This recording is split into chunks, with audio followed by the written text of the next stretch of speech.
Kate here from Newline. I am talking to you again about easy ways for substitute teachers to be able to grab content that maybe you have shared or set up with them to the panel without a computer.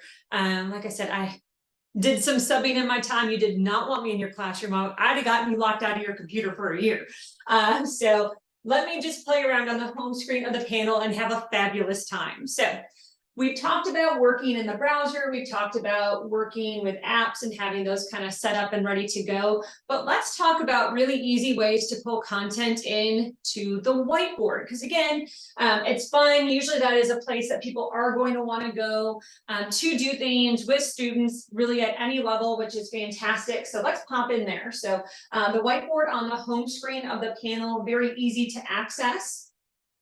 And it does give you the option to sign into a Google Drive. And the great thing about that is, let's say you shared, a worksheet or something like that, because you can bring in images and you can bring in PDFs to this whiteboard. You shared a worksheet with your substitute teacher, their email.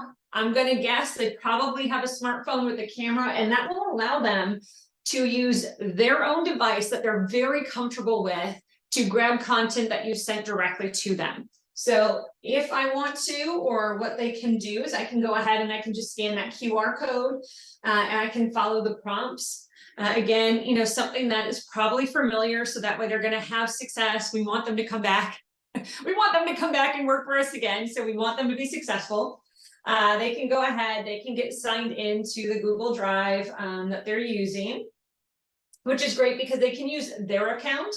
And you're not going to have to worry about them trying to get into your account, sharing passwords or anything like that. So it's nice and safe.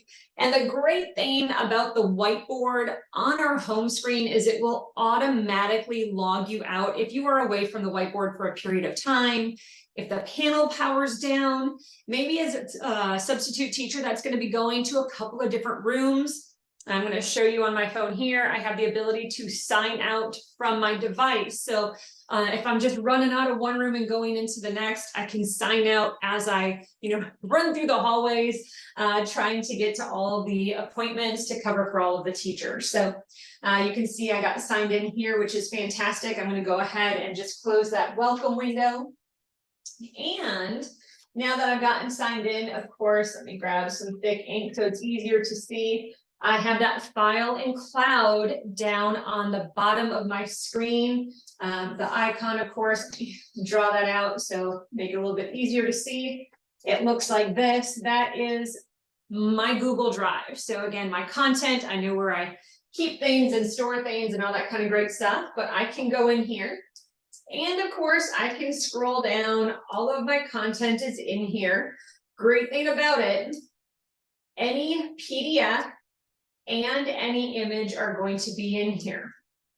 So again, it just has to get moved into my drive, not necessarily a shared folder. I just have to shuffle it over into my content. So that's going to be the only thing that I always make sure I let folks know about. But let's say you shared something with me and then I can just add it to my main drive. Maybe it is that fact and opinion worksheet. I might have seen that in a previous video. I'm going to go ahead and grab that, tap the addition sign, and there we are. Great thing about bringing it into the whiteboard is I do have the ability, of course, very easily to zoom, move around. I can do all of the things, which is fantastic. I can annotate right on the worksheet, and as I do so, all of my annotations vector perfectly.